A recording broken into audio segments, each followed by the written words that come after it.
Like literal shit in there.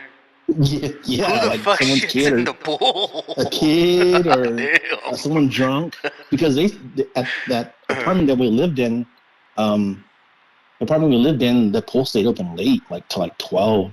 So like Friday or Saturdays, you take your beer and just get fucked up over there. And just take a shit in the There's pool. nowhere. Yeah.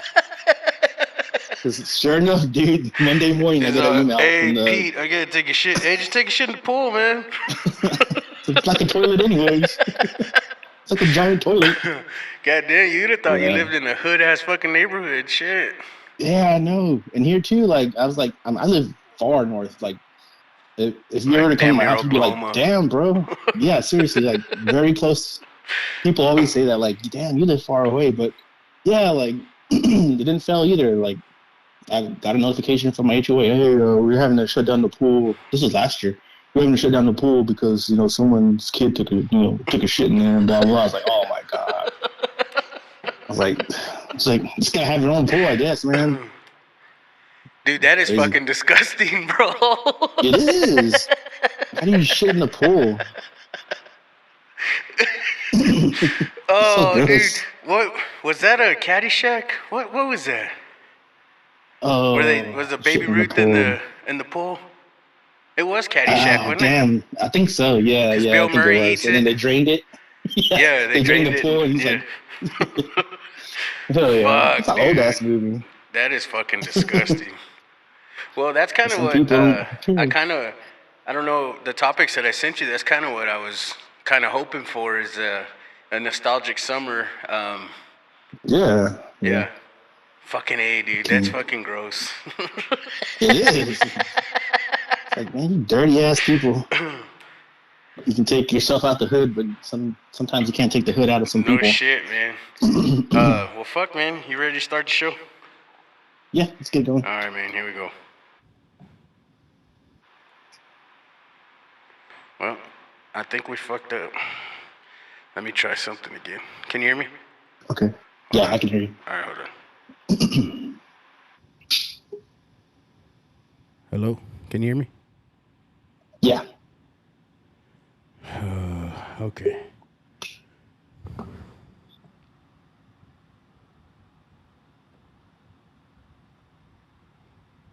All right.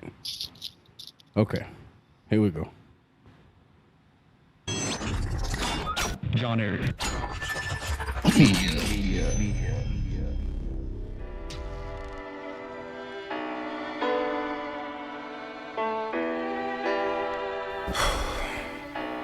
Okay, here we go. All you ladies, pull your chi-chis out. This is the JP Lopez Show.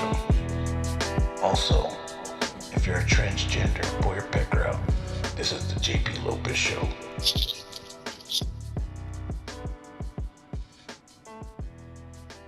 What is up? Thank you for tuning back into the JP Lopez Show.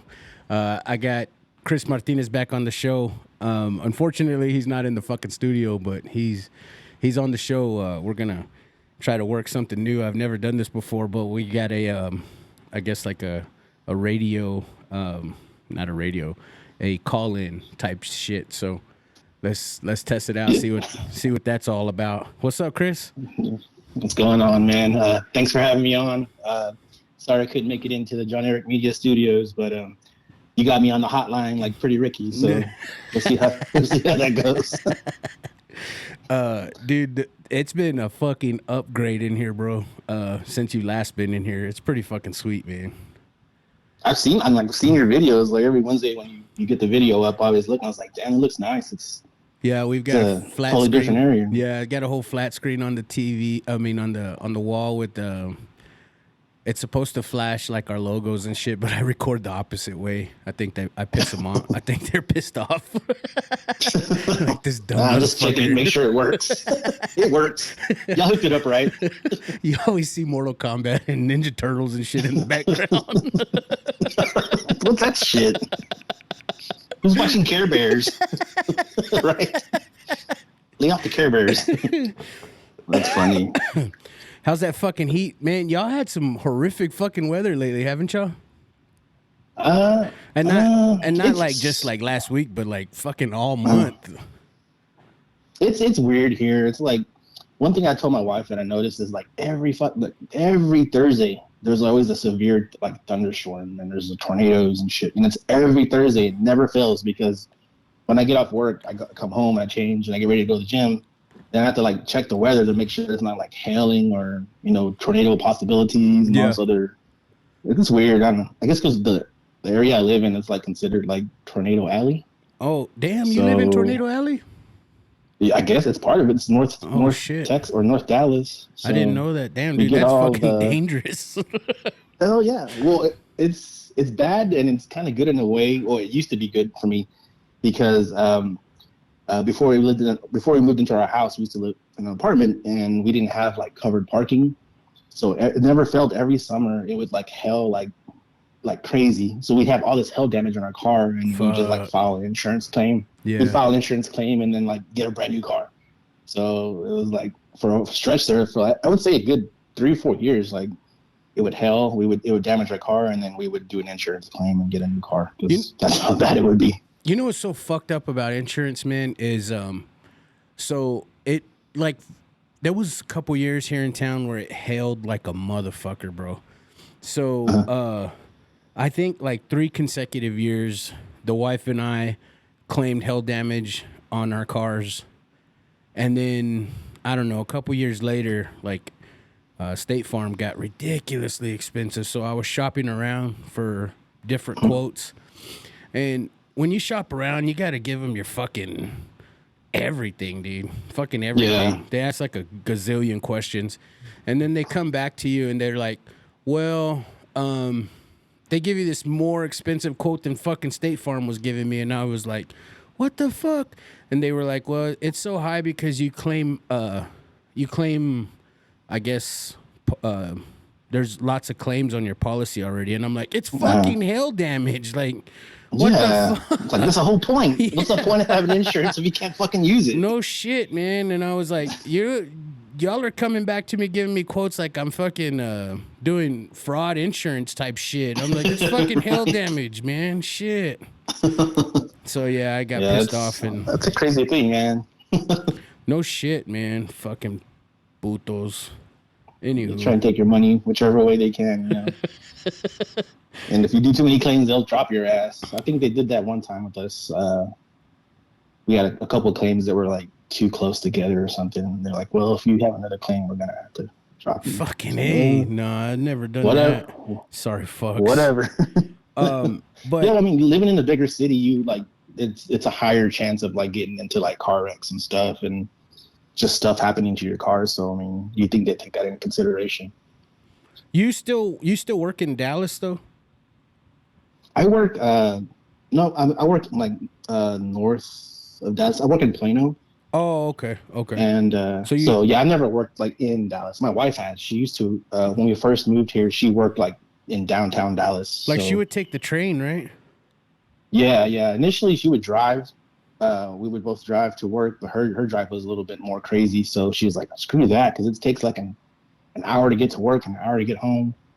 So she kind of like got familiar with like the train system here. And she would just take the train and that's fast as shit. Park at it. Yeah, it is, but it's also like it's full of like crazy fucks and like druggies and weirdos. It's like the New York subway and shit.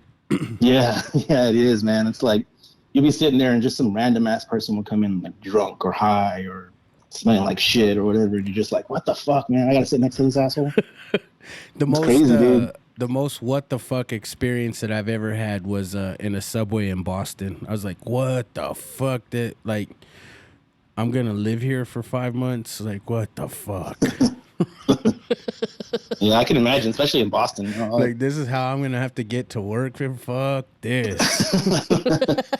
Right? Let me borrow your mongoose. I'll take a bite to work. Shit. Dude, living in Boston, check this out. Working in Boston, not living in Boston. Working in Boston, you drive and pay the toll booth.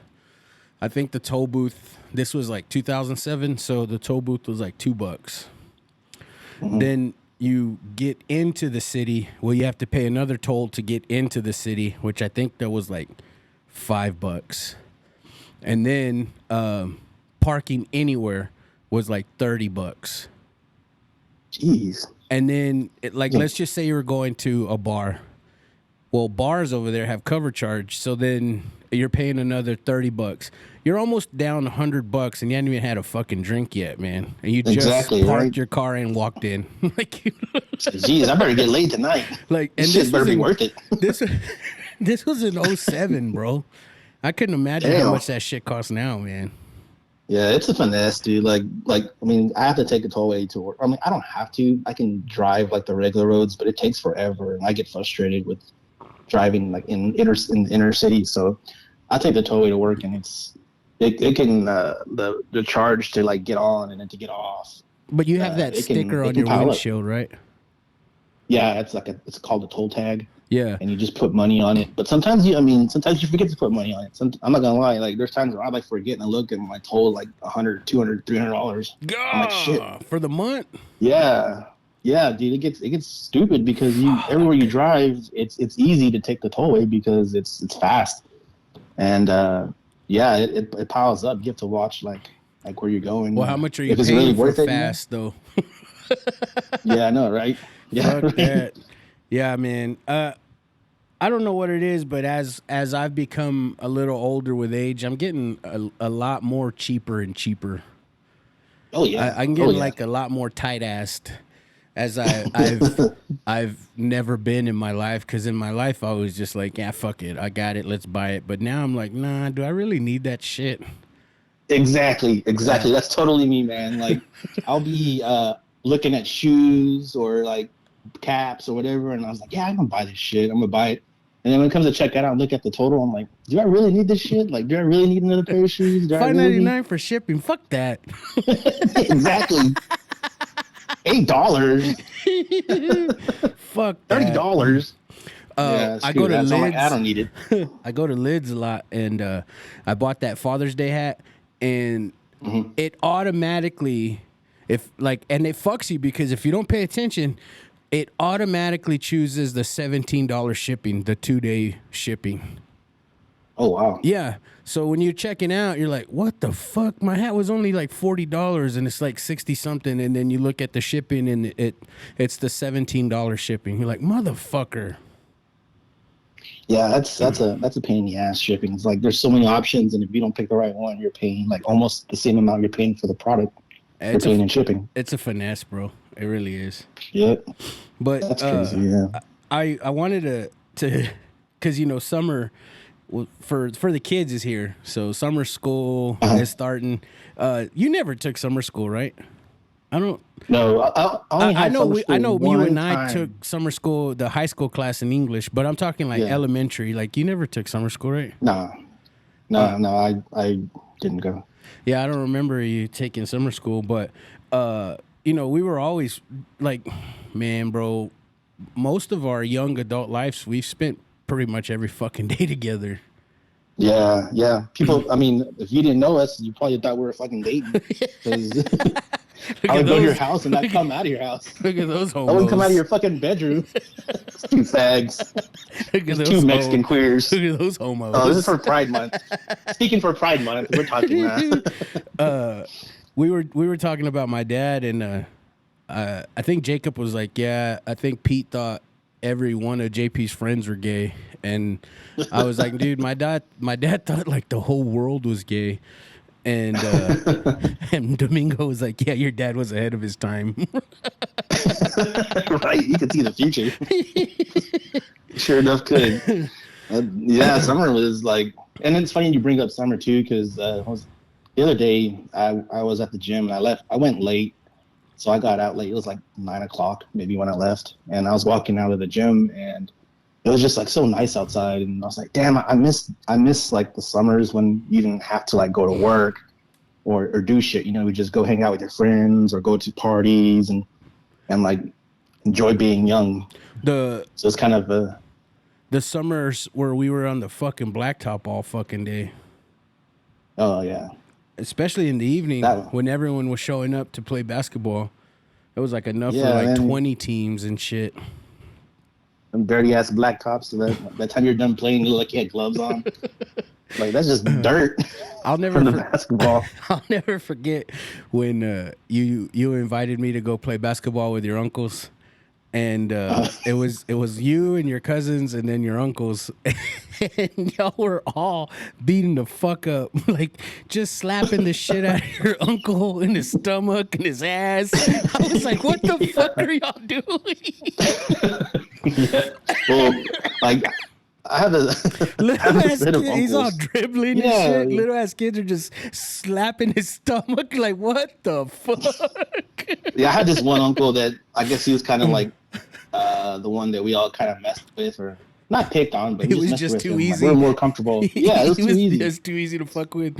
He was too easy to mess with, but he was. I mean, it was all in good fun. Like he knew it was like bullshit or whatever. But yeah, we used to do that to him all the time. This one time, a particular time I remember, we were playing basketball in my grandma's backyard, and that uncle showed up, and he had this purple T-shirt on. And as soon as he walked outside, like everyone started laughing at him. They're like, "What are you doing with that purple T-shirt on?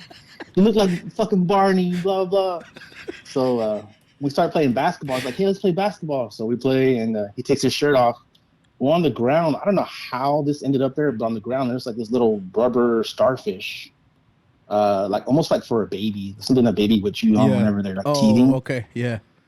And so my brother picked it up, and when he was shooting the ball, he just chunked the shit out of it, and it like landed like right on his stomach, and it fell.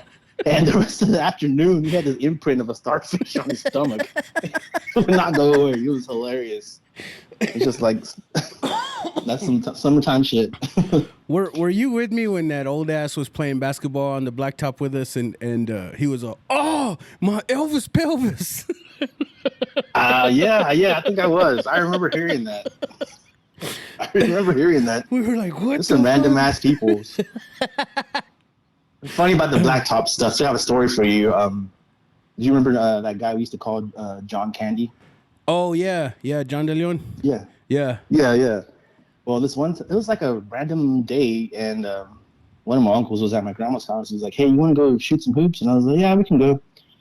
So we were walking, and it was just me and him, like shooting at the blacktop at my quarter.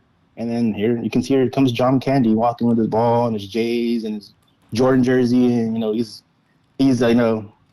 fitted up, and so he goes over to us and he sits down. And he's just watching us play, and he's like, "Hey, can I play?" And my uncle's like, He goes, "Not yet." He goes, "We're in the middle of a game, so we're dicking around. We're not even like trying to no one's trying to win. We're just bullshitting." And then he looks at his watch, and he's like, "Man," he goes, "y'all taking forever." He goes, "I'm missing Tiny Toons right now." And my uncle goes, "If you're missing Tiny Toons, just look down your pants." And I could not stop laughing. Oh shit, dude, that had me rolling. And he was like, "Oh man, fuck y'all," and he just laughed. Oh fucking A! Look, anyone can get it on the blacktop, bro. Anyone. Yeah. Oh yeah, man. You had some good times on that blacktop. It's not there anymore, is it? It's gone, right? No, they put barracks there, but they still got a blacktop. Okay. Man, cool. we spent fucking hours and hours at that fucking school, dude. Playing football or fucking on the blacktop playing basketball. Yeah. But, and what? I was just gonna say, like, how summertime's approaching. Like, dude, we played. Oh, we were outside a lot, but we played hours upon hours of fucking video games, bro. Oh man. Do you remember Joe Montana football? Yeah. On the Sega. That game was insane. And then that damn game, that fucking game you stole from Mike Zamora, dude. The wrestling one. You know how long we played that fucking game? Like, what was it, WrestleMania or something? It was like a little shitty, cheesy ass game. I didn't steal no game from Mike. Well, you borrowed. Okay, you allegedly stole it. You borrowed it permanently. You're a permanent borrower of that game. Because you never gave it back, asshole. He kept asking you for it. "Hey, JP, you got my game?" "What game?" "What fucking game?" What? "Nah, I got you." Dude, oh shit, man! What game was it? I don't even remember. It was the WrestleMania one, the one where they make all these funny noises and they hit each other with chairs and it was all kinds of shit. It was a And, Sega game. Yeah, it was a Sega game Okay. because you just randomly borrowed it from him. You're like, "Hey, I borrowed this from Mike. Let's play it." I was like, all right, cool. We start playing, and we're just like, we're having a ball, dude. We're laughing to tears at this damn game because it's so freaking funny. And we're just like playing the shit out of it like every day. And then I remember him asking you for it in junior high. He's like, hey, JP, you have that game? And you're like, what game? He's like, the one I let you borrow. And you're like, I gave that back to you. And then after that, we never heard anything more about it. I guess he just took the L, you know? He's like, I'm not getting that fucking game back. It's just so long. They weren't that expensive back then. Oh, shit, man. That's funny. I don't even remember that, man. I will never forget that, dude. To be honest with you, I don't even remember being that cool with Mike Zamora that he would let me borrow a game. Yeah, that's what I was wondering. I was like, I don't think you ever like really spoken more than 5 words to that kid. And he let me borrow a game. Do you remember playing? I brought up that Joe Montana football because we were good at it, man. We were fucking good at it. So, do you remember playing San Juan and he would get so mad because he would think that we were freezing him? Yeah. He was like, "Stop freezing me!" You're not freezing you. You just fucking suck. But you have to say it in a polite way, or you kick your ass. You know. Like, you suck at this game, kind of. Don't get look at my ass. Oh, fucking. Yeah, we played the shit out of some video games, bro. Like, that was, I think, honestly, if you think about it, that video games kind of like helped us out from like getting in trouble and all kinds of random shit. Because we still got in trouble. Who knows what we?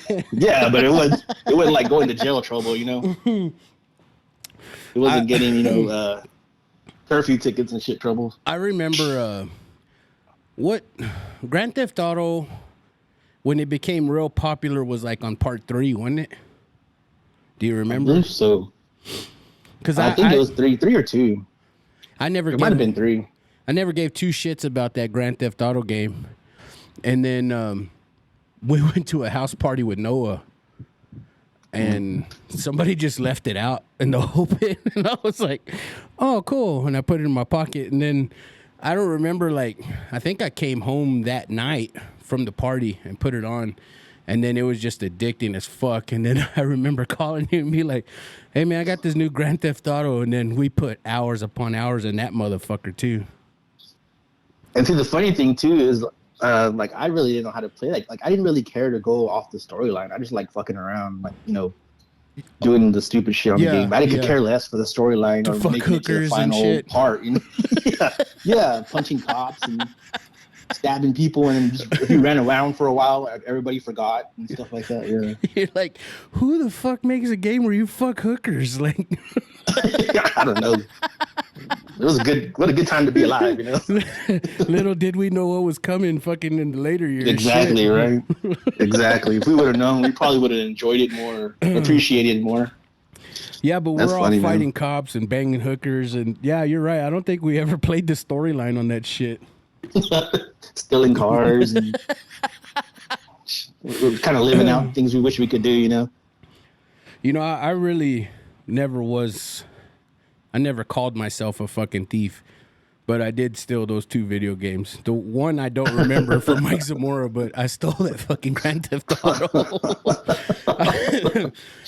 I didn't think they would miss it either, man. They had like a fuck ton of weed and shit on the table, and it was just like mixed in with all like the weed residue, and I just picked it up, put it in my pocket. I was like, well, I know this is new. I'm going to take it home. Yeah, fuck it. They're potheads. They won't remember anyways. But misplaced it. Super Nintendo, or I'm lying. Nintendo 64, bro. I think that defined a whole bunch of get-togethers at my house, because we had parties for NWO, WCW. It was kind of like our crew versus your crew type shit. People would come over and that, and then we'd have GoldenEye parties and shit, because the 4-person split screen, and then you fucker, you finished the damn Ken Griffey Jr. game without me. Oh, the Ken Griffey I got all the cheat codes of that damn you thing. Fucker. That was like probably the best baseball game I've ever played in my life. I know, man. That Ken Griffey baseball game was the shit, man. Yes, sir. That was a good game. Yeah, it was kind of cool, especially like the wrestling games, because I mean we would only just like at first we would only play each other, and then like when we would get with Jerome and them guys, it's like, wow, these guys can actually play too. They weren't like some and it was just a lame bunch ass, of shit talking, man. I was surprised that like not yeah, a real fight never broke out from that shit. Yes, yeah, the racial tension was built up in those rooms. Needless to say, there was a little bit of racial tension. It was the blacks versus the Mexicans. Yeah. Blood in, blood out. you know, my dad was on standby and shit with his gun. Hell yeah, and Jerome's dad.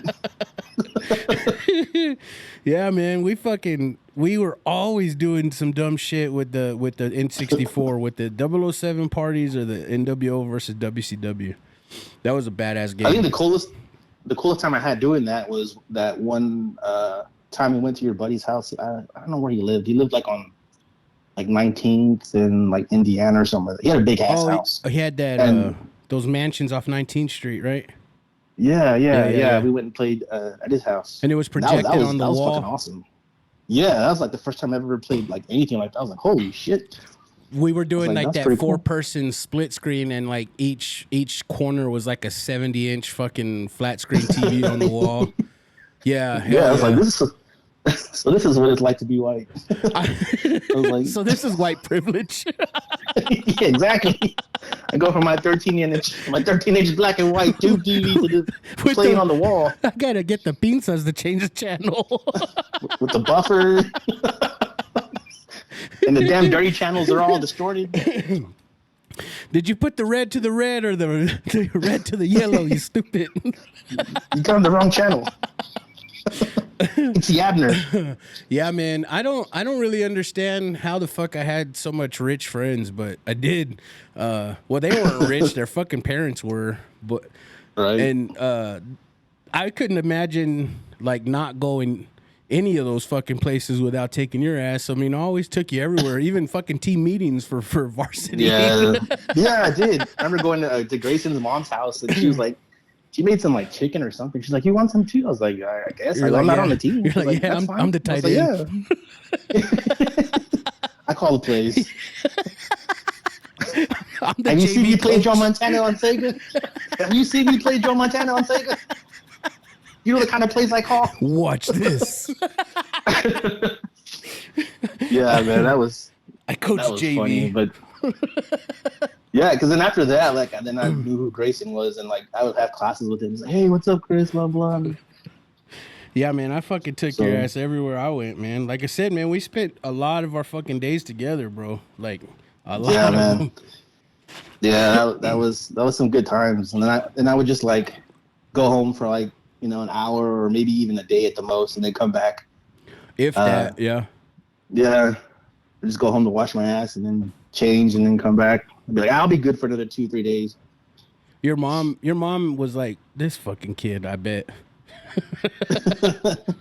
I'm honestly like, I'm surprised that she let me like hang out there that much, because she was like really strict with me and my brother. Like we couldn't like hang out with anybody outside of school, like during school time, like on Saturdays and Sundays, like spending the night at people's houses or whatever. Like she was really strict on that. And I mean, in a way, I guess I'm kind of glad she was, because shit, who knows what could have happened, Yeah. in some of the horror stories you hear about, kids and stuff. But yeah, like, so I was surprised whenever she was like really cool with just letting me hang with you at your house all the time and stuff. I was like, shit, she must really, see some trust or have some trust in me. So she's like, this idiot can't get in any trouble. He's a fucking moron. Even though when I was older, sometimes I wasn't at your house and I said I was at your house. Oh, yeah. Like every fucking night that we went to Club Rio, we were gonna stay the night at your house and like come home and like, what happened? Chris's house was too hot. Yeah, right. That's what it was all this fucking time. We had no fucking business being at Club Rio either. We were like in fucking 10th grade. That was an experience all on its own. Remember that one time when we were there and that fucking bouncer like was pissing me off. He was shoving you, and you were shoving him Yeah, back. he's shoving me. Yeah, and then I was about to fucking punch him, and you're like, no, don't. I was like, I was dude, like, chill out. that's a good idea because he probably would have beat the shit out of my ass. Well, not only that, but we were like 12, bro. Like, chill out, bro. We're like 12. We're not Like, even we're gonna miss supposed out to on be here. We're gonna miss out on the wet T-shirt contest. Oh, look, I'm cool. Sorry, bro. Sorry. I'll shake his hand. Sorry about that, man. My bad. I'll go back to standing on the stool in the back. Well, you want me to stand in the restroom? I'll stand over there. Just don't let me miss the titties. The whole Club Rio thing. I think you said it when you were on the podcast the first time, but we were fucking teen night horrors on teen night. And what was it was what was that club called? Something Library, right? It was called like Roadhouse Rubies. I thought it was called Maybe. something Library. It could. I mean, that club's changed names like a billion times. Yeah, so yeah. Of course It has. could have been both. Yeah. I'm sure. I think it was Roadhouse something, but when it was teen night and we were going like in middle school and junior high, I think I know it was the library something the library. I don't remember, but anyhow, yeah, man, we were fucking there every Sunday night or every teen night. Yeah, we were there. Even if we didn't have like rides home, we'd still go. We just We get right fucking there. lied. We fucking lied, and we always knew somebody was gonna be there that was gonna give us a ride home, and then that backfired on us that one time. Yeah, that sucked, dude. I was scared like a little bitch. Like we were like, that's a long ass walk home. I mean, it was a long ass walk home, walking through like downtown, but then that wasn't even the hard part. The hard part was the ghetto ass Overton when it was fucking hood as shit. We're like fucking 12 years old walking through that motherfucker. all dressed up. All dressed up and nowhere to go. All jabot out. But hey, cuz. Nice jabots. They're mine. I borrowed them. They're not mine. Yeah, that was a tough stretch of walk. And then I remember like fucking jogging half of it just to get home quicker. I was like fucking dying. Like, God dang. Yeah, I mean that was not a stroll that I would take ever again. No shit, but we were fucking diehard teen night fans. Fuck. We're looking for somebody. We DJ never found him. Kipo, he fucking gave us a ride a few times. Yeah, he did, huh? Yeah. Everyone did. Shit. We've seen the back of everyone's car. Kipo would make he'd make his mom get out of the car and then he'd drive. It was a van, right? Yeah, it was a van. Was it a van? Yeah. Okay, yeah. Get out, mom. Shit. Oh well, fuck it. You want to drive? You want to drive? Kipo, you want to drive that bad, fool? Yeah, I remember that, bro. I kind of how I forgot that. I remember that. I was like, shit. He's like, hey man, can you give us a ride? Yeah, cool. All right, cool. My mom's right there. And then he'd go to the driver's side. She'd get out like, what the fuck? Is she walking? Don't go down that way. We went that way once before. You don't want to send your mom down that way, bro. Not if you're wearing your bows. That's not Fucking gonna A, happen. man. Oh shit, dude. Let's take a break, man. I'll take a real quick break. We'll come right back. Cool. And we're back. Fucking A, dude. Yeah, we lived at that fucking teen club, and I'm sure somebody listening is gonna fucking educate me. It was just called the library or whatever, but It was a big club. It was nice. I mean, for a teenager, it was nice. You remember we were going to the beer garden? I think it was the beer garden, and we parked behind that club, and those cops on the bikes came up to us, and they were like, y'all been smoking weed? Oh, yeah. We're like, I literally just pulled up and parked. They were like, no, y'all been smoking weed. I was like, what the fuck are you talking about, man? And I was an idiot. I was remember that, search dude. my fucking truck. Of all things you could have said, search my truck. Well, I mean, I was like, it's so fucking stupid. Like, I'm not smoking weed. I don't ever smoke weed. Search my truck. And then I think I had like $1,000 worth of steroids in the console. Not after that. Not after that search. Luckily, back then, that wasn't a controlled substance, so. Yeah. That's crazy, man. Like, I remember you telling me that because after they searched your truck, then he's like, all right, fine. And then we went walking, to the fucking beer garden. Hang on. You're like, hold on, let me go look at something real quick. And then you're like, fuck, he took like half my roids. I was like, fuck. No, I had 12 vials of testosterone in there because Conrad told me to hold them. Mm-hmm. And so I fucking just held them. And when I went to go make sure all the shit was still in there was only 10. So that cop had took 2 of them. He took 2 fucking vials of testosterone. I was like, this motherfucker, man. Man, no one's trustworthy. No shit. You can't even trust the cops. But, and like I said, I don't even know how that goes if you even get in trouble, like if that's real drugs or shit. But this was way back when, before even, I guess, the cops knew that it was a control. I don't know. But yeah, that fucker took 2 of them. And then I told Conrad, I was like, hey man, here's your shit back. And the cop took 2 of them. He's like, what the fuck? Who's this cop? Go look for the swole motherfucker. That's who took it. That motherfucker saw Sippy and ate and took it.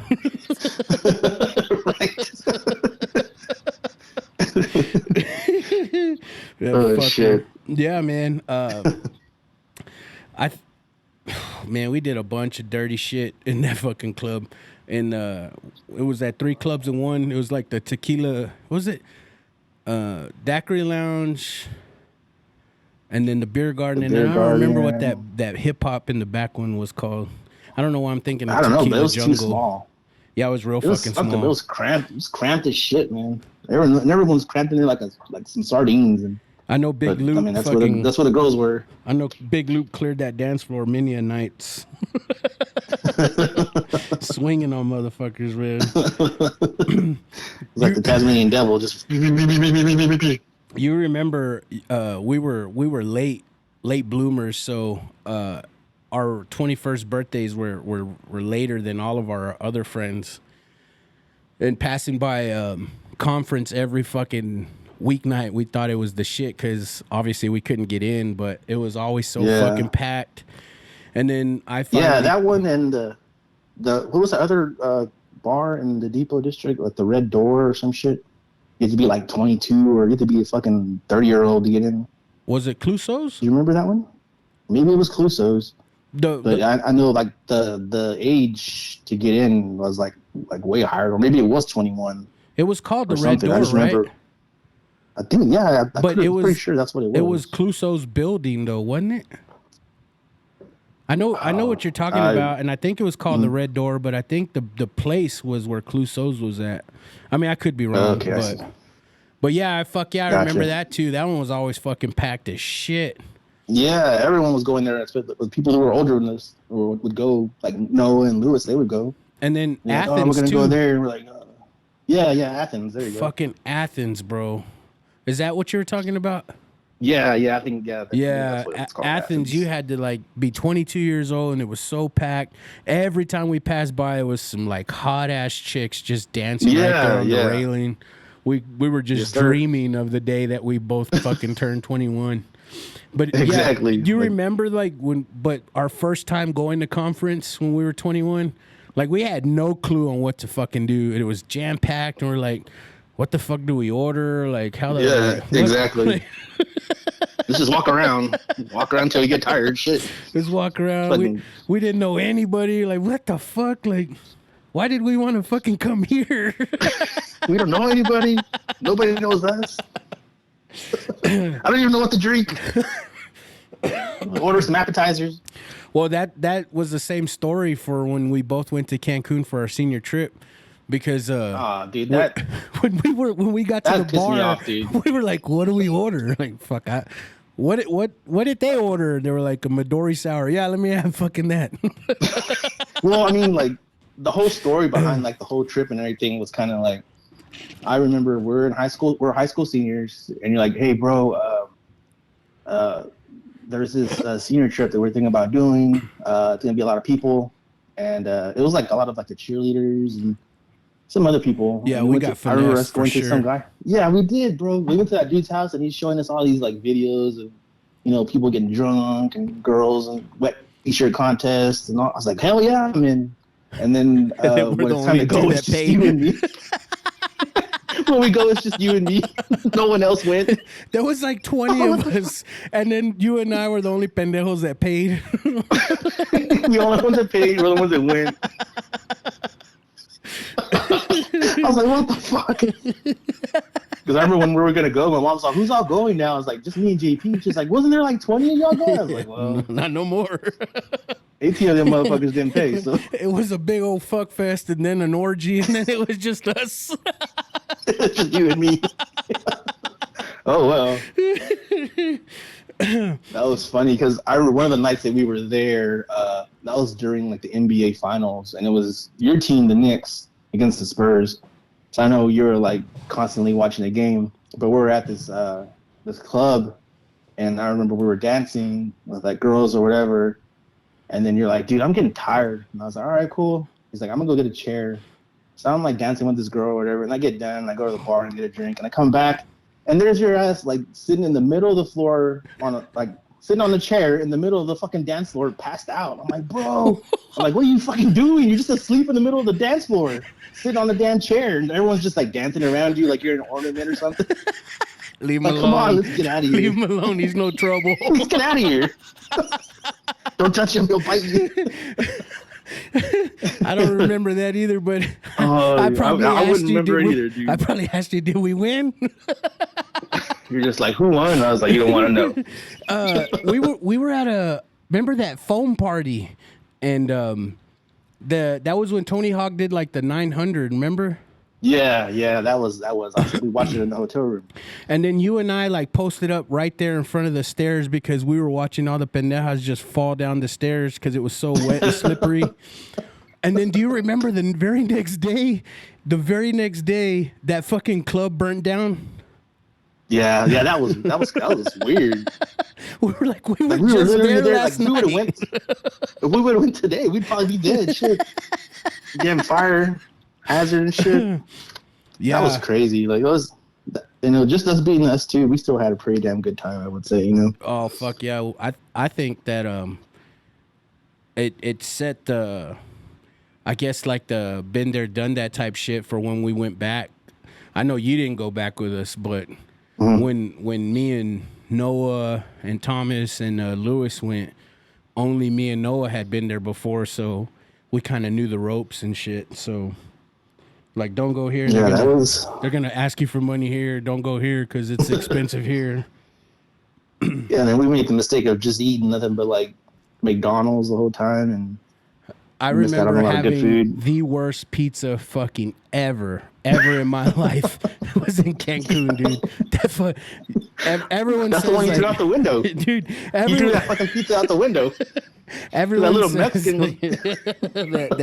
that even bad pizza is not that bad. Fuck that pizza was horrible. That pizza was made with shit water, man. It was. For all y'all don't know, me and JP, we were in Cancun and we were starving after the club, and we saw a pizza joint, so we both ordered like a large pizza each. We go back to our hotel room, and the pizza just tastes like ass. Like, it's just shitty cheese, Like shitty dough. It was just, they probably made the dough with shit water. And so JP's like, man, fuck this pizza. And he opens up the window. Keep in mind, we're like 5 stories up. Grabs the pizza and throws it out the fucking window. Next morning I hear like a knocking on the window. I'm like, who the hell's trying to, come inside from the window? I go to the window, and it's this little Hispanic man, Mexican man, climbing up the palm trees, and he's trying to fish the pizza out of the damn palm tree. I'm like, oh shit! They saw the pizza, like the pizza landed on the palm tree. It was hilarious, man. I was like, what? I was like, well, it was shitty pizza, so Dude, that was. And I think we had like coupons, right? Yeah, it was like a Like bunch of bunch of food vouchers to eat, and I think only McDonald's and like I don't think it was Taco Bell. It was another KFC, right? Yeah, It was McDonald's and KFC that we only fucking ate from because the rest were like, I ain't fucking eating that shit. Yeah, well, that and some of them were like for breakfast vouchers, and we never woke up in time to eat breakfast. Oh yeah, never that. But the dinner vouchers were like at Vita Costa or some shit. We're like, nah, fuck that. I'm gonna eat McDonald's and fucking KFC. Yeah, I don't trust that place. I might not come back from there. Shit. Oh man. That do you remember that one club we went to where they had like all the girls on like the stage and all the guys were like up underneath them, and it was like free reign, like you could pretty much do whatever you damn want. It was before cancel culture. You could do whatever you want, dude. It was like we were at Epstein I know I Island. did whatever I want. I did whatever I want. Should have wore gloves. Shit. Oh shit, we've been to Epstein Island. Yeah. Oh, we've been there. It's not as bad as they make it up. It's not that bad. I promise. I didn't see no fucking kids there. I saw some. I saw where kids come out of, but I didn't see any kids. Oh shit, man. Yeah. Good times. The fucking A, dude. Yeah. The portraits that, the very first time we went, the portraits that I came back, I don't think any of them were any pictures I wanted to show my parents. Did you have a good time? Let me see your pictures. No. The camera broke. Someone sat on the camera. Yeah, man. And then that was back in the day when you had to get your film developed. I bet they were like, what the fuck is wrong with this kid? Yeah, I'm pretty sure they looked at him too. Oh, yeah. I know whenever I used to live in Lubbock and I worked at Sprint, I used to like fix cell phones. And whenever customers would bring their cell phones in. The little background area. Yeah. Yeah, I was a technician, so whenever you would go take your cell phone and get it fixed, they would bring it back to me, and I would look to see like who it was. So if it was a hot chick or whatever, I looked through her picture. So you better delete your shit, and no one ever did. And I saw a lot of shit, man. I was like, holy shit! I call people back, like, hey, come look at this picture, and they go and like, oh damn, they take snapshots of it and shit. Whatever to take snapshots. Yeah, I was like, damn, I got a good job. Oh shit, dude. I don't get paid for shit, but the benefits outweigh it.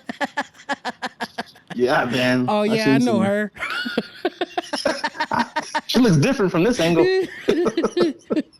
I'm gonna ask, and I probably already know the answer because I think I've already asked you, but you don't remember going into the mall where that hot, like, fucking, I don't know, like, Maxim type model chick was right in front of us, and like she kind of knew we were just staring at her, and she like busted ass and fell right in front of us.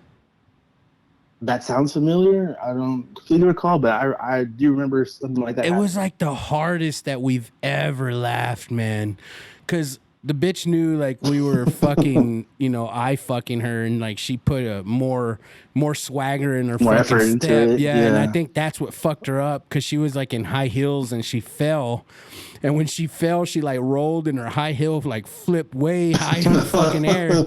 And me and you laughed our ass off because like she was like, like, I ain't giving y'all the time of day, and then it like backfired on her. Like we were just fucking dying laughing at her. All I have to say is the Lord works in mysterious ways. To be quite honest with you, I think like we walked over her because like she was like fell like right in front of us. Yeah, that's it's starting to come to light more. I remember that. Yeah, it was... fuck you, bitch. If you'd have fucking just acted like a normal person, we'd probably help you up. But yeah, exactly. You're right. You're like, thank you, God, for that laugh. Like, thank you. It's nice to know that no one's perfect, even with an ass like that. She was bad. Even with an ass like that. She's with an ass like that, it's got to be Smuckers. Hell yeah. Dude, I wanted to ask you if you ever wanted to tell that story about you catching your girl fucking around.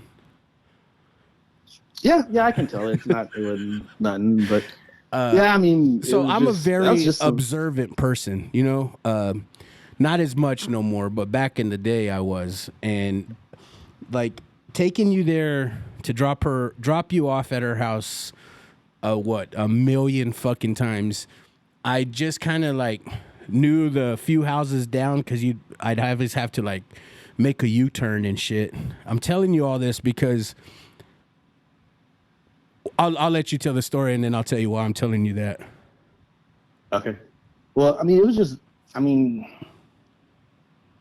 trying to think how I can put this. It was like towards the end of our relationship. We were kind of like not working out too well. So it was going to happen either way. Like either she was or I was. Yeah. But I mean, it was just like it was not a surprise that y'all were going to break up, right? Eventually it was going to happen. Yeah, definitely. It was definitely going to happen sooner or later, but I would have preferred to have been done the cheating instead of being cheated on. But but yeah, it was just weird because typically, like on Sundays, were like the boys' days. Like we would always get together at your house and watch HBO or whatever, eat dinner or whatever, and then when I leave, I go to her house because that's when she would spend time with her family or whatever. Yeah. And yeah, it was weird. It was a weird situation because I was like, hey, I'm gonna come over, and she's like, well, I'm over at Dad's house, helping him with his taxes and blah blah blah, which I should have known because it wasn't even tax season. But she's like, yeah, I'm helping him with his taxes. I was like, all right, cool, whatever. It was October. Then, yeah, right. Bitch, it's 4th of July. We just gotta file early. She's like, yeah, I'm helping him with my taxes, so I'll just call you when I get home. And I was like, all right, cool. And then I don't know what it was. I just had a feeling, and you're like, dude, something's up. So yeah, you took me over there, and as soon as we pull up, like it just an instant feeling. And then there was someone's random like vehicle that's normally not there at her house. So but you knew that though. I didn't take you there, right? Didn't you go? No, yeah. No, yeah, actually I did go. I drove over there, and then something didn't feel all right. And I came home, and then I called you, and you're like, dude, fuck that. Let's go back over there. Yeah. And I was like, all right, shit. So you're like, I'll go get you. So you picked me up, and then we went over there. So that's why I told the story, because I had known from dropping you off fucking millions times there that there was like, they put bricks that were out like, I guess because grass didn't grow there, so they just filled it with bricks on this big ass tree that was in front of the house. And I was like, hey man, I'm gonna take you to this house because they got loose bricks right there by the tree. You're like, what? And then I think you immediately put 2 and 2 together, and you were like, oh. Well, see, it was just weird. I mean, how random is that? Like if you knew like how does that happen to where, okay, I'll go to my girl's house, she's fucking around, and whoever she's fucking around with is there, but he's hiding or whatever. And it so happened there was some bricks out there that I could use as a weapon. So yeah, I grabbed that motherfucker and threw it through his damn window, and then we took off. The fucked up part is it could have been someone else's vehicle. It could have been the neighbor's car or someone's grandparents' car. What I found, and I thought that brick. I threw that brick through that motherfucker. I was like, well, whoever's car it is, they ain't gonna be happy in the morning. What I find fucking hilarious in this whole story is all right, you fucking broke that fucking window to a million pieces, right? And I figured like you were gonna like run and hide and like act like you didn't do it. Well, you immediately call over there, and I think he's pissed, and he answers the phone. You're like, hey bitch, how's your window? Yeah. He's like, now I gotta get it fixed. And I was like, well, I'll go meet you wherever you're at and help you. And he's like, oh, fuck you, blah, blah. Yeah. I guess my biggest thing was that like he was hiding like a little bitch. Yeah. Like when I went to her house, I mean, I don't think they were really doing anything because she had like roommates and stuff. So it's like there was like people in that house. Yeah. But the fact that he was like, hiding, like be a man, like if you're gonna be there or whatever, just I know it can be awkward, you know, you being the other person because, you know, I've been in that situation plenty of times where I've been like the other person and it's weird, you know. But at the same time, it's like, dude, like, where the fuck were you hiding? Because I looked like I ransacked that house and I could not find that motherfucker, dude. He was under the bed. I looked under her bed. Oh shit! I looked in the kitchen. I looked in the garage. I guess he was up in the attic. Being just Spider-Man, like fucking Chevy Chase. He's out there like Christmas Vacation over there watching reels. Chimney. You didn't check the chimney, motherfucker. No, I did not. Yeah, dude. But needless to say, I checked everywhere, bro. I legit thought like, okay, he's gonna hide for a little bit, go into hiding, and then you called over there and he answered. You're like, "How's your window, bitch?"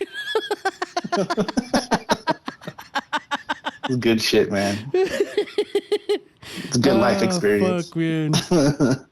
Oh, well, shit happens, I guess. But I just found that like there's here and there I'll think about that. I'm like, how coincidental? Like there was just a bunch of loose bricks there, like, you know, just waiting for me to pick one up and toss it, you know, through that window. Like of all places, of all times, and of all situations, it all like aligned perfectly.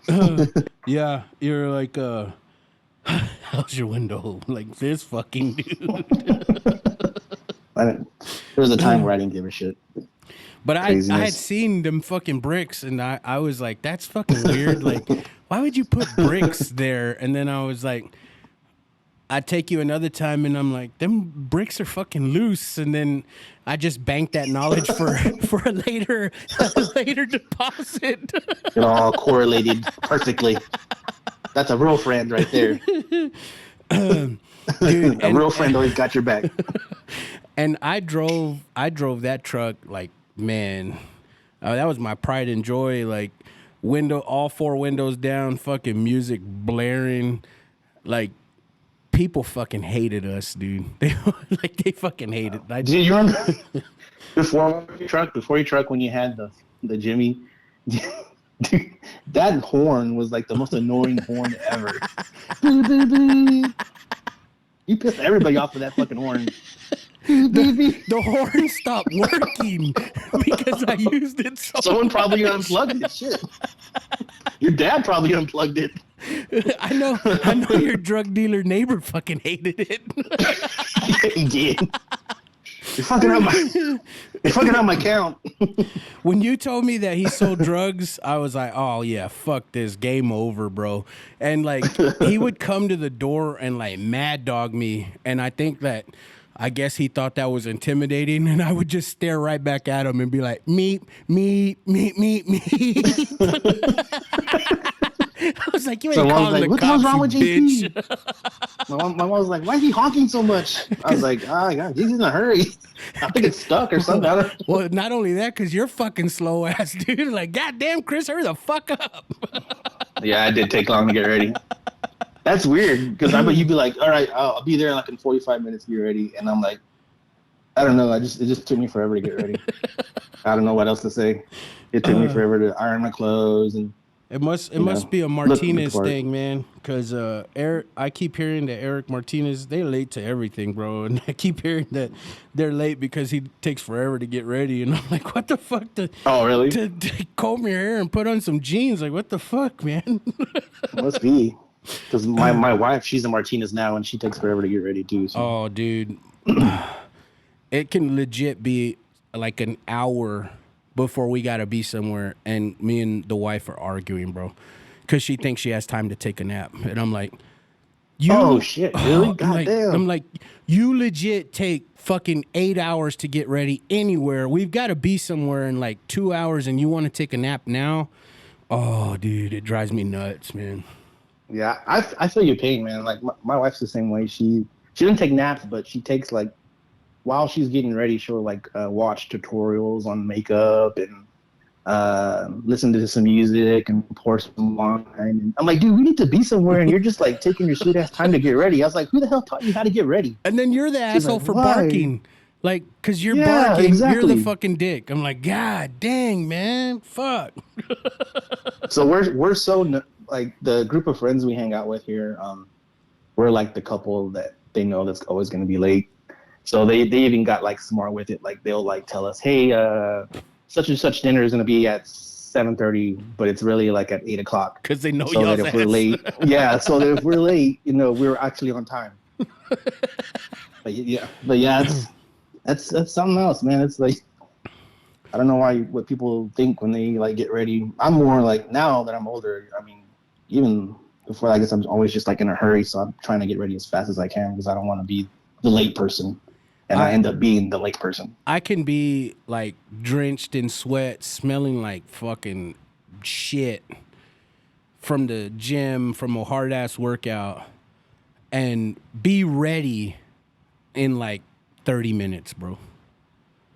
Showered, shaved, new fucking clothes, new cologne, hair combed, or a hat on in 30 minutes. It just drives me nuts. And then I don't get ready until she's about ready, because if I get ready but like before her, all hell's gonna break loose because I'm be on her ass the whole time. Like, yep, that's why I always let my wife get ready first, and I'll like give her like an hour head start just so. And it's funny because I mean the house we live in, we have 3 restrooms, and for some reason I guess I'm so used to sharing a restroom with her that I still wait for her to shower before I get in the shower. Like we use the same shower. Fucking hey, but, dude, you have 3 restrooms? Yeah, I fucking have 2 other restrooms. Fucking mansion in Wisconsin, dude. What the fuck? Yeah, I'd go crazy if I had 3 restrooms. And that's how I was. Like I used to take a shit. Like, okay, Monday I'm shitting in this room. Hell yeah. Tuesday I'm shitting in this restroom.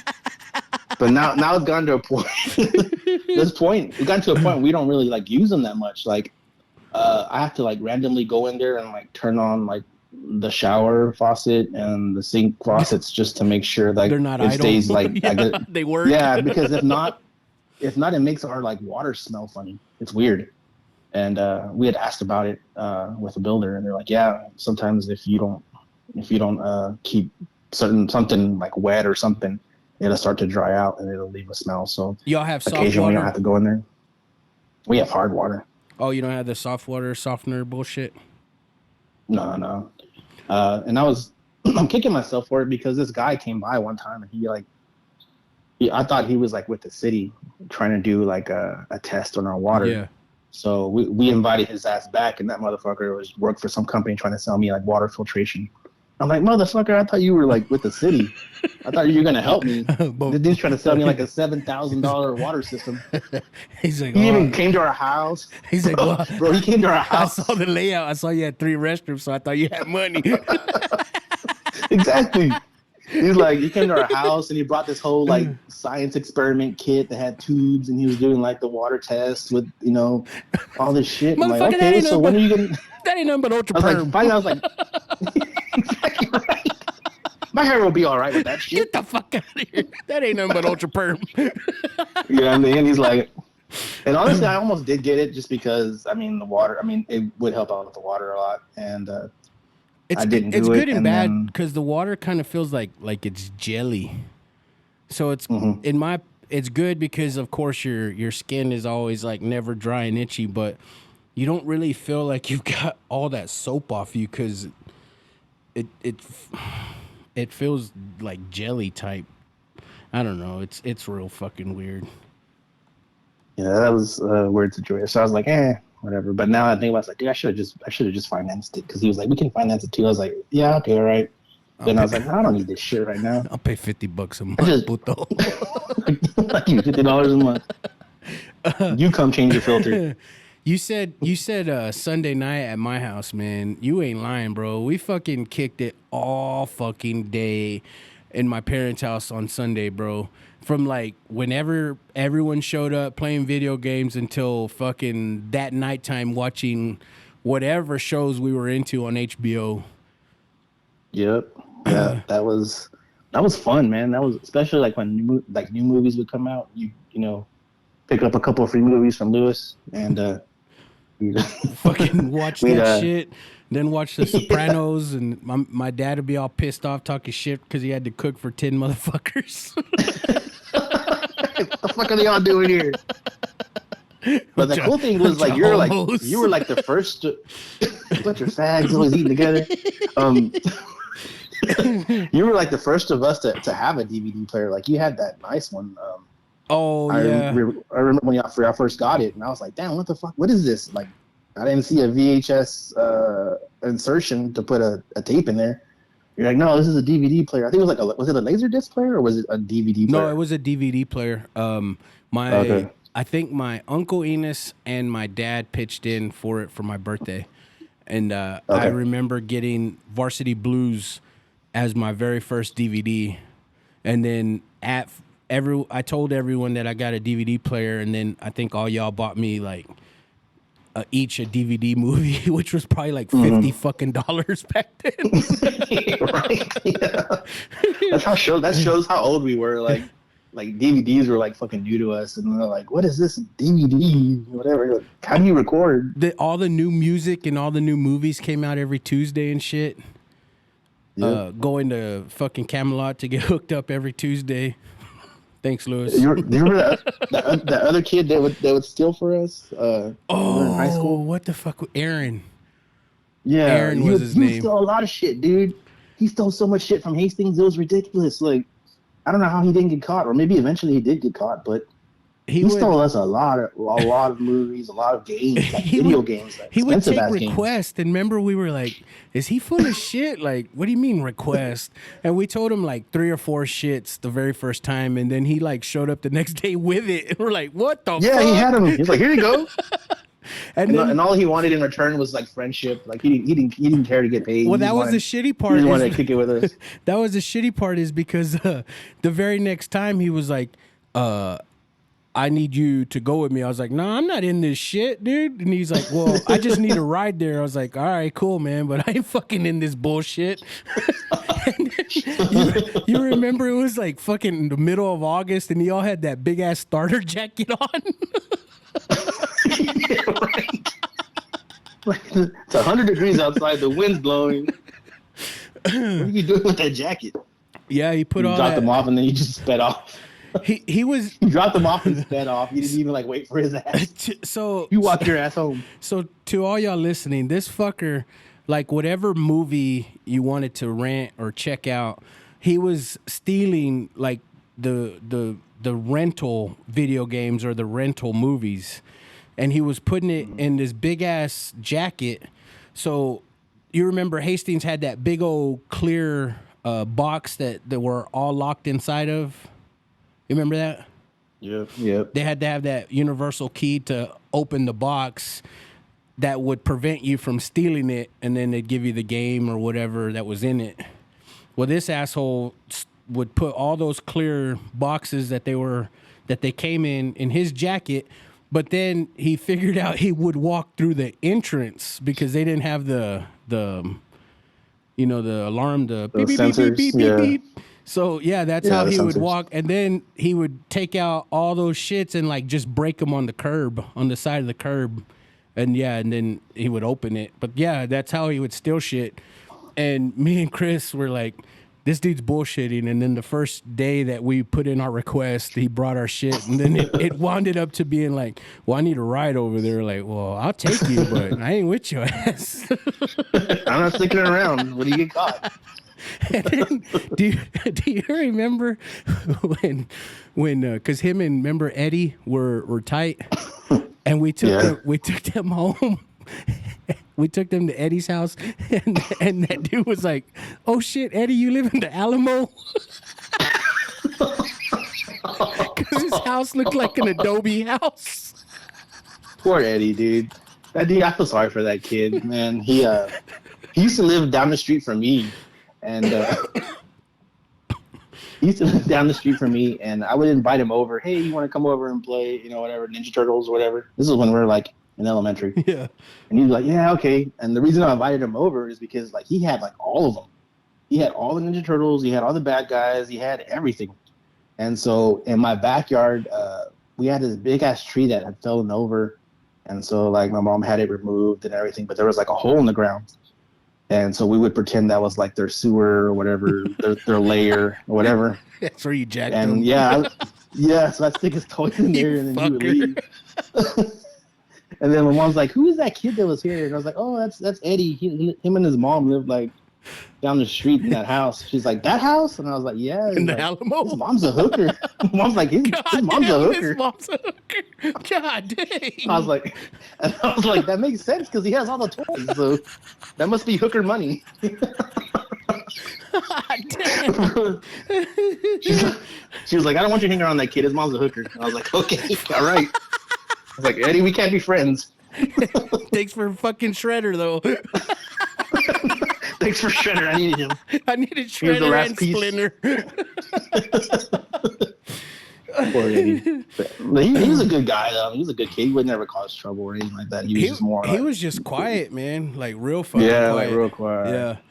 Yeah. And I'll never forget like taking him home. That fucking dude was like, "Oh shit, Eddie, you live in the Alamo?" We're like, "What the fuck?" Damn stucco house. You got too much stucco in your house for West Texas. You said Sunday night HBO. Are you liking that Idol show? I don't get it, I don't know. man. It's just nothing but sex that first episode. You're like, what the fuck is Yeah, it this? is. Like, Yeah. I mean, because, like, I don't know. I like The Weeknd. He's, like, one of my favorite artists. Like, I've listened to his music for quite some time. So, like, anything he does, I fuck with or whatever. So, you don't care. it's If usually pretty good. You don't care if he's a Satanist. Yeah. Or he has a rat tail. Fucking rat tail. I trip out, man, because yeah. he's, like, hooked up with some of the hottest chicks. And I just trip out. I was like, it has to be his music, man, because he looks like a bunch of my cousins that I'm like that never get no pussy. How do you give it? And they don't. He looks exactly like a couple of my cousins that never get pussy. It's got to be the thing, man. Yeah. Especially when he braids his hair. I'm like, yeah, his hair is something else, man. But yeah, I mean, I've always liked his music, like since like one of his first albums, or not actually the first album, but it was like one called The Trilogy, and it had some pretty good shit on there. And yeah, I've always like really liked it. So I was like, man, well, I'll give this Idol a shot. Plus, it has what's his name's daughter on there. She's pretty smoking hot too. So I was like, well, at least I'll have something nice to watch, you know. When I saw the first episode last week, I guess I understood where all the bad reviews were from, because I mean, I'm just like, no wonder they were talking about it being misogynistic, because fucking A, man, the whole show is just her getting fingered. Like, what the fuck? God damn. Where are all these hands coming from? 60 minutes of her getting fingered. Like, fuck. She never wears any damn clothes. Like, she's ready for it. She goes out with her titties out, hanging out. Yeah. But yeah, I guess that's how it is in California. I don't know. But you sent me a couple of topics that you wanted to get into, man. You want me to ask the question or No, I mean, I'll get ask into you. Yeah, I'll go ahead and I'll do a little reversal on you. There you go. First thing is, can you tell me like what's the best? Like, how long have you and Raquel been married? 8 years this year. 8 years. Yeah. So that's pretty good stretch there already. Like what is one good thing that you feel about being married as opposed to when you were like single? I love my wife like you would not believe, bro. I couldn't even, being single, I couldn't even imagine loving a woman as much as I love her. That, you know, that isn't your mom. You know what I mean? Yeah, definitely. I mean, because we all love our moms like fucking no tomorrow. But that type of love for anyone else, I could never fathom it, imagine it, like, just never thought it was for me. And when, like, I truly fell in love with her, I'll say it like this. Like, she went to Vegas without me last week. Mm-hmm. She was there for, like, 3 days, bro. And it was, like, the longest fucking 3 days of my life, dude. Because I'm so used to having a partner in life, bro, and everything that I do, like coming home, talking about my day, going to bed together, waking up together, getting ready for whatever, like together, like just being there for me. And those fucking 3 days that she was absent, they were long. They were the worst. They were horrible. And it just so happened that those were the shittiest days that I've ever had in my work career because of these storms and all this bullshit. I'm just like, man, there's no way that I could, number one, lose her, separate, divorce type shit. And there's just no way that I can live without her. That's the difference, bro. It's I basically need her in my life to do my life right. Yeah, totally. I totally understand that too, because I mean, same here, man.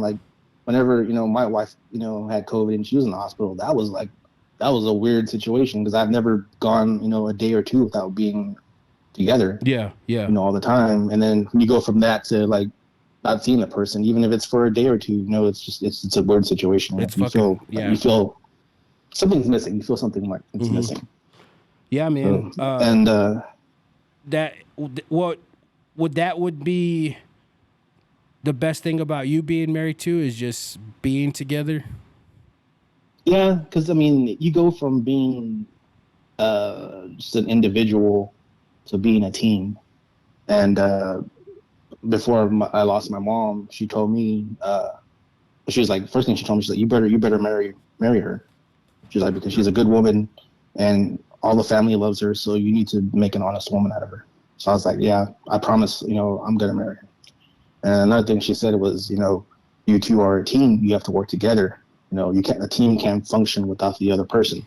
Yeah. So you always have to make sure that, you guys are always, good to each other, and don't, you're gonna always have your disagreements and your arguments, but make sure that, it doesn't last longer than, it needs to, and never go to bed mad at each other.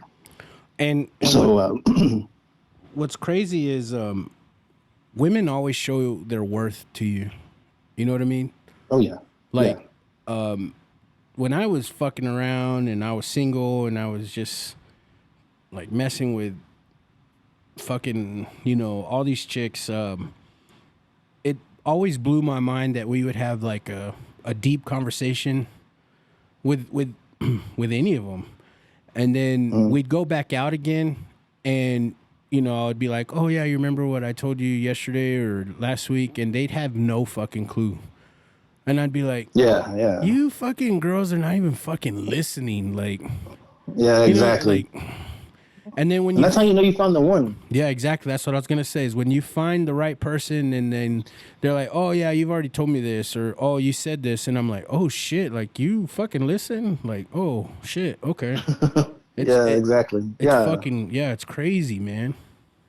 That's how you know, because it's just things that aren't things that you tell them they remember, and they kind of actually hold you to certain things, especially if you promise them something, Yeah. Yeah, we'll do this or that. They're like, oh, are you ready? Or are we gonna go do this? Are we gonna go do that? Oh shit, you remembered.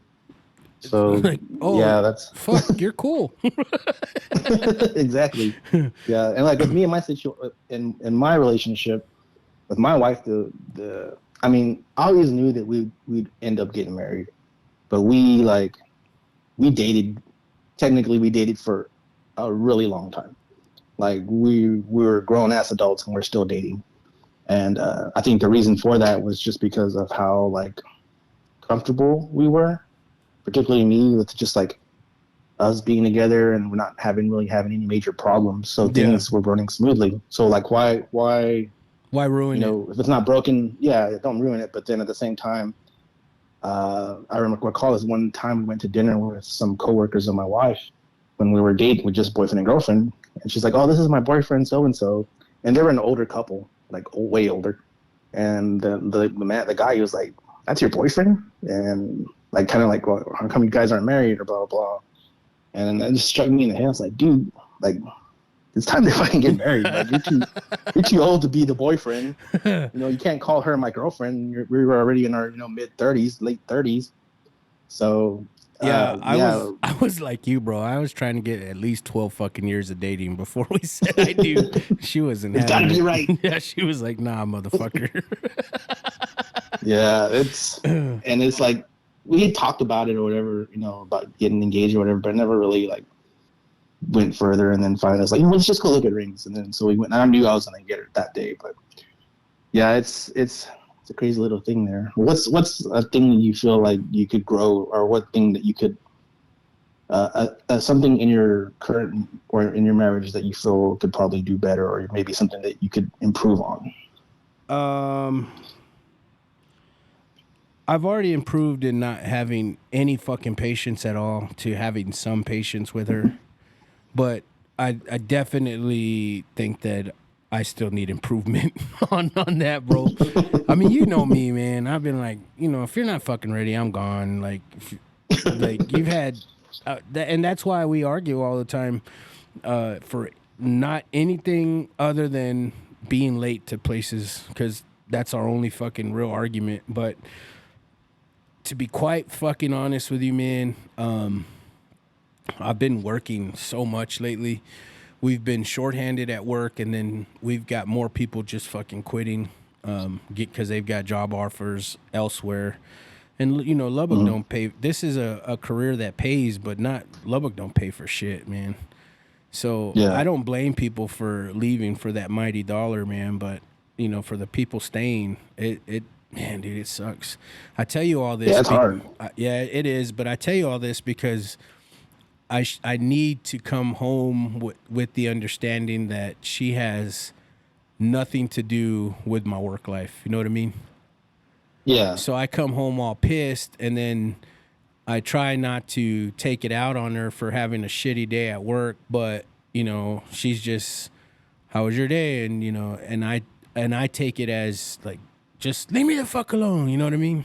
Yeah. As opposed to, it's just it's just how we fucking do. It's just I've been having a shitty go around here lately. So I think that's crazy you say that, because I mean, I'm honestly identical to what you're saying. Like same thing. I come home from work and she'll be like, how's your day going, or whatever, and I just go off on her. I'll be like, why is the kitchen dirty, or why is our dog, you left the fucking microwave open.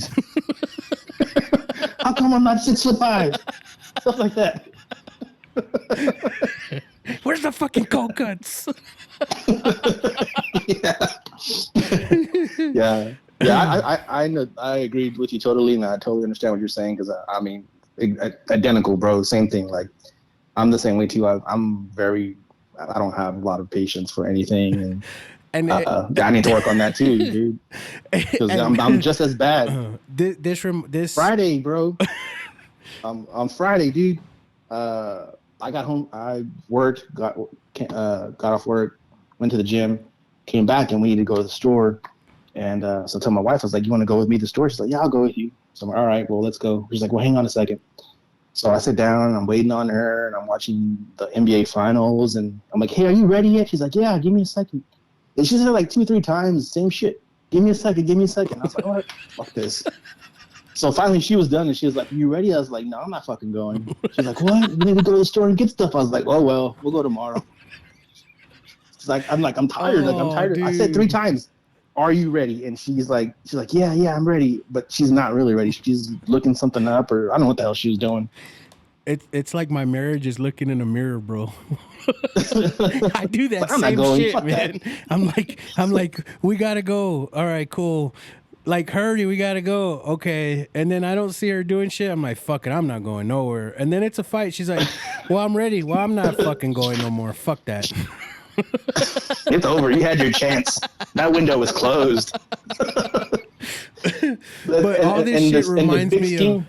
It reminds me of Kevin Hart's skit when he was like, bitch, I got fired today. You want to tickle somebody?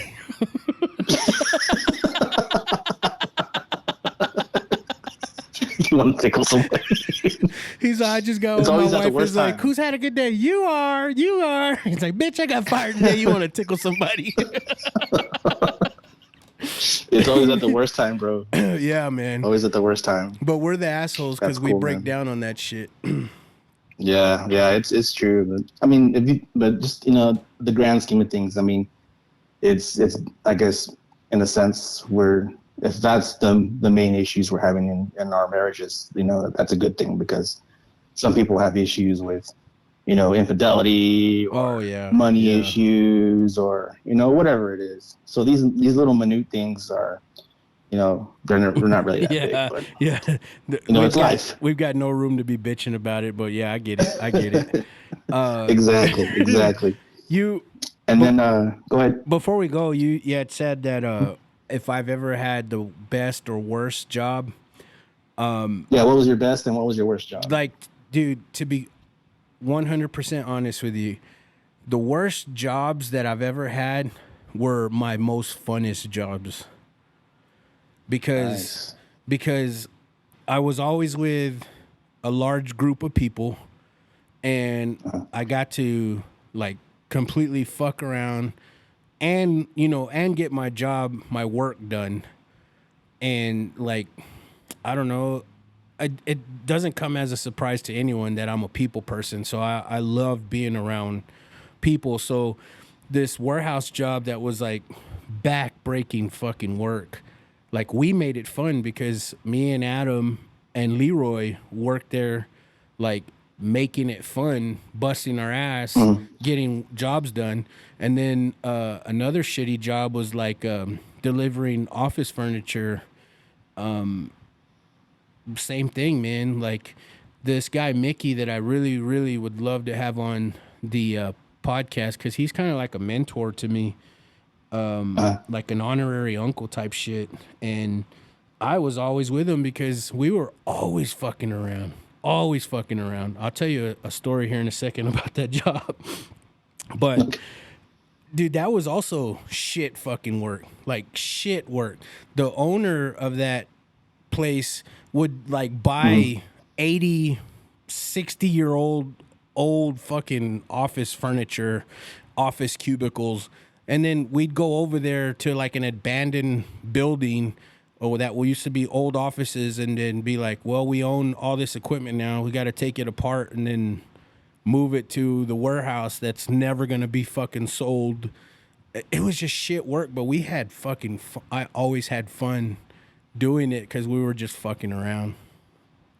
That's cool, man. At least you made the best of it, Yeah. You make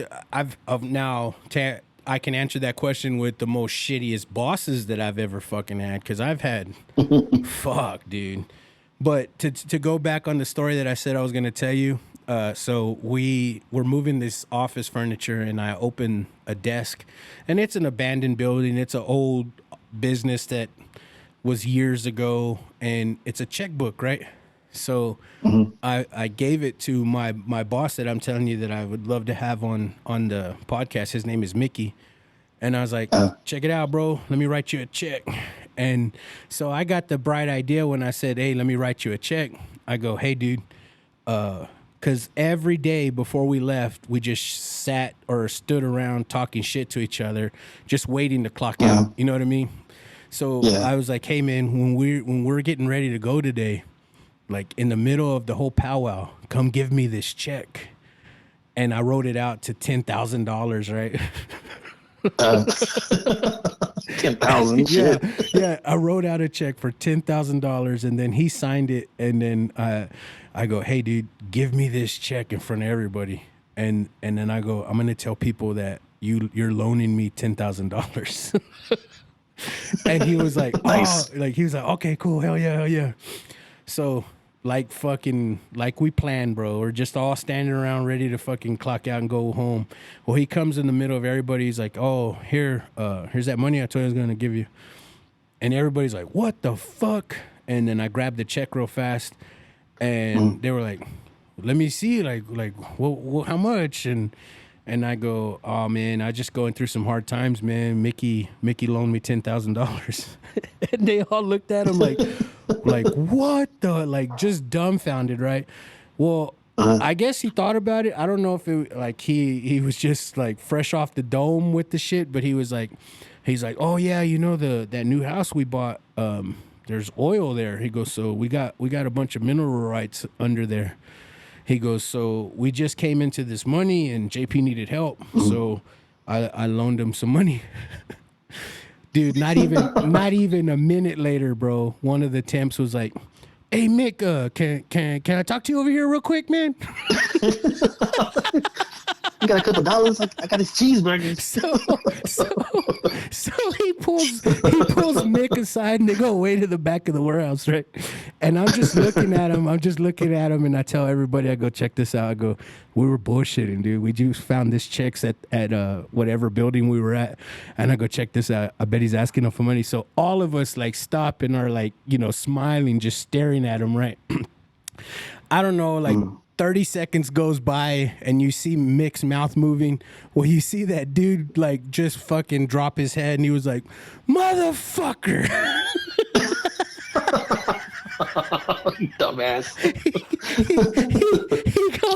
He goes, you fucking bitch, man. I just told you my whole fucking life story and this was all a joke. He was pissed that he was vulnerable and asked him for that shit. Stupid. Now, John, you done took this joke too far. Oh, and then, so later on, I had called him, or I don't know if I went to his house, and I go, "What did he ask you for?" He goes, "This motherfucker asking me for 20 grand because he wanted to start a record company." What the 20 grand? Wow. And then the purpose is he must have started his own like No Limit Records. Dude, you got a limit. It starts at 20,000. Dude, he was so fucking pissed, man, and we were all laughing at his ass. That's hilarious, man. That was a good one. Now I know your stupid ambitions. That's a good story. Along with I don't know if you told me this as a joke or it really happened, but you told me one of your buddies had a free refrigerator story that no one took it, and then he changed the sign to $60 and it got stolen. Yeah. He told me Stupid, right? The refrigerator had a free sticker on it for like 3 days, and then he got smart and changed the sign to $60, and someone stole it. Someone took it, yeah. Hell yeah. This just goes to show, man. Like, and that can happen too with our old furniture. From our apartment, we brought it with us when we moved into the house, and because the furniture that we ordered wasn't coming in for a couple of weeks. Yeah. So we needed somewhere to sit and shit. And so it was still fairly decent. I mean, the furniture was still in pretty decent shape. I mean, I just told my wife, it's like, just put it on like whatever, Facebook or whatever, and see what you can get for it. And so she just put like $100 for like the whole set, which is like a sofa, a couch, a chair, and an ottoman. And nobody like fucking said shit. But as soon as she said free, like the opposite, like she got all kinds of shit. Fucking. So there's one lady's like, there's one lady. She's like, I'll be there like at 5. All right, cool. 5 o'clock comes. I'm like, I don't want them coming in our house. I go, so I'll move all the furniture out to the garage, and they can just pick it up from there. And dude, like it took her forever to get here. It was like 9 o'clock, and she still wasn't here. And I was like, text her and tell her if she's not here by 9:30, don't come. And she got here at 9:25. And was back on Facebook Market at 10 o'clock. Exactly, bro. This lady showed up in like a moving truck. She had tons of furniture back there where she was on her way from wherever she lived in DFW all the way to our house. Just picking up she free was shit. Stopping and picking up free shit and then coming and stopping. And that's what took her so long. It wasn't, she was telling us she was stuck in traffic. Bullshit.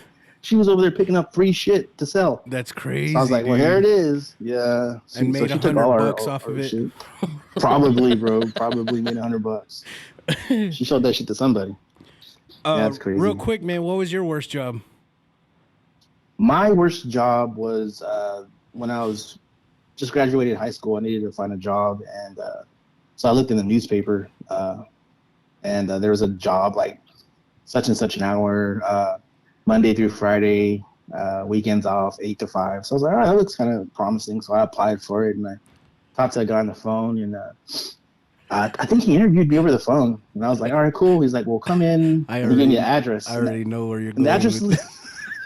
The address was like on like the east side of Lubbock, like Avenue whatever, probably like Avenue X or some shit, like in the warehouse area. And I go in there and I'm all dressed up, all nice, got my best outfit from school on and shit. And like, hello, the guy's sucker. like, okay, you ready? Hello, sucker. Yeah, he's like, hey, how's it going? He's like, you ready? And I was like, yeah, what are we doing? He's like, we're going to drive to Plainview and we're going to sell these children's books. I was like, children's books?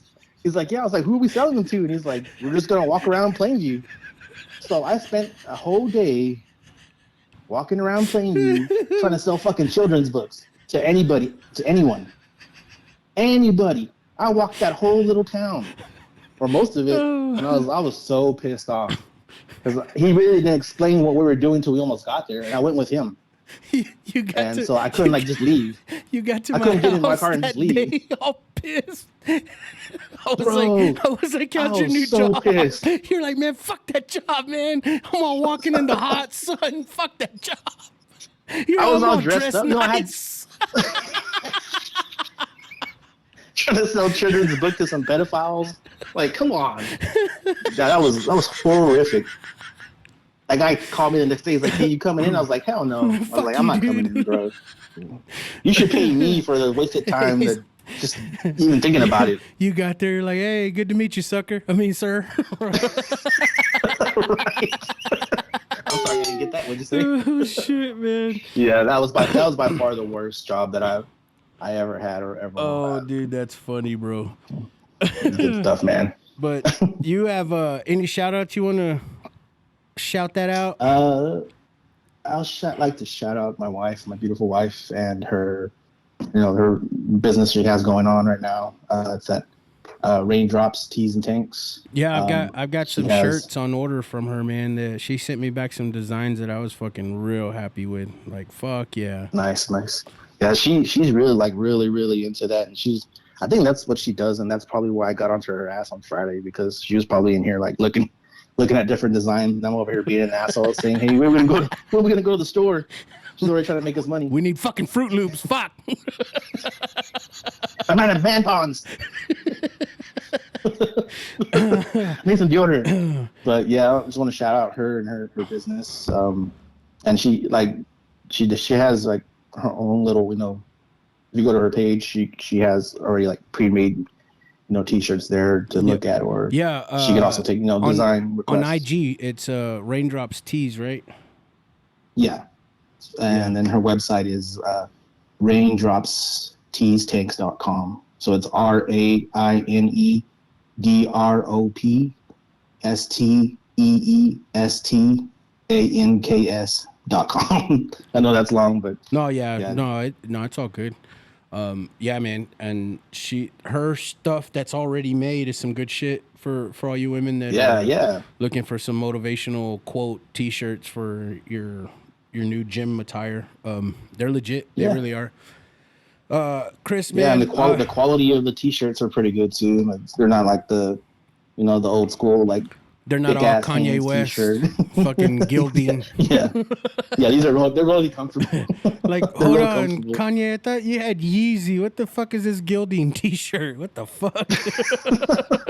Where the hell did you find this at? The back of a Bayless? Yeah, a bunch of stuff, I don't know if you heard that, but a bunch of people off of his like new Yeezy drop, whatever fucking clothing line, whatever his clothing line is called, Yeezus or whatever. They received the t-shirts and shit, and the tags had gilding on them. That's messed up, dude. Yeah, like what the fuck? That just goes to show, like, just wear whatever, like forget like the name brand and all that shit. Wear whatever, but also goes to show that these elite motherfuckers don't care about you. Like, you're dumb to think that they care about you. Not one iota. They could care less. What the hell? You just pay them their money. But I want to shout. But yeah, man, I want to shout you out, bro.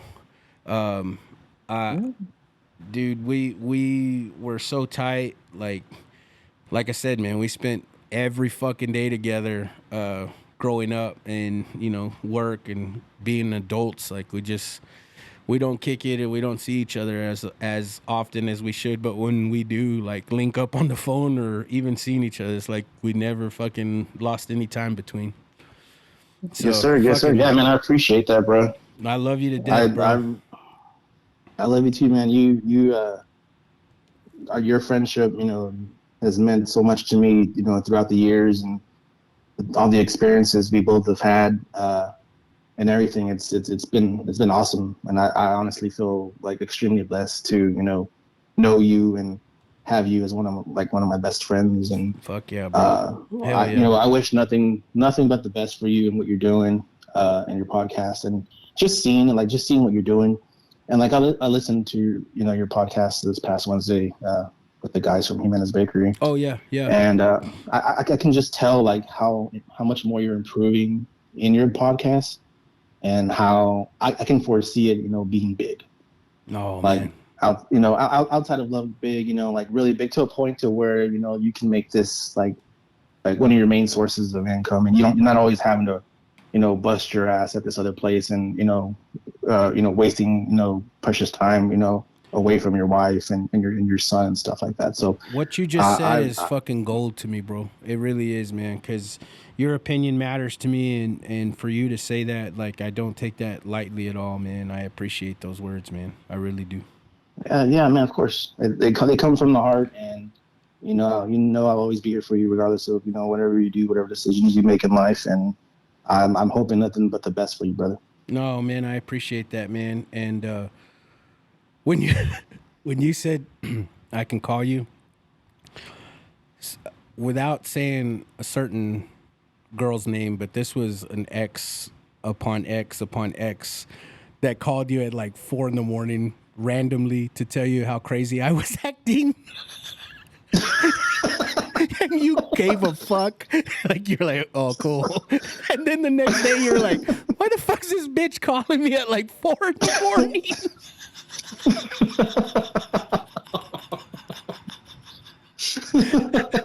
You were like, yeah, JP's crazy. See you later.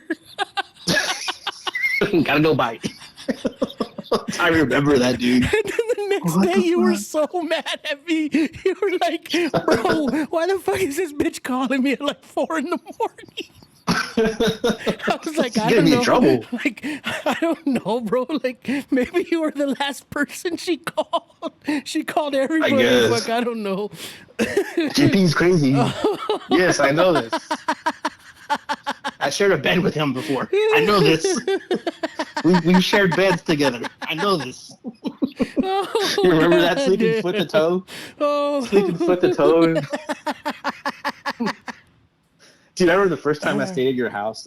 I know we got to go, but just a little quick little story there. The first time I ever spent the night at your house was like one of the first times I ever stayed at anybody's house. So I was kind of, not nervous, but it's like, well, what do I do if I need something? Yeah. So we're up late, dicking around, playing games or watching movies. Well, your ass passes out, and I'm like, I'm getting kind of sleepy. But I didn't have a fucking blanket or anything. And you had the coat in that motherfucker. So I'm all like grabbing your rug and covering myself with your rug on the floor.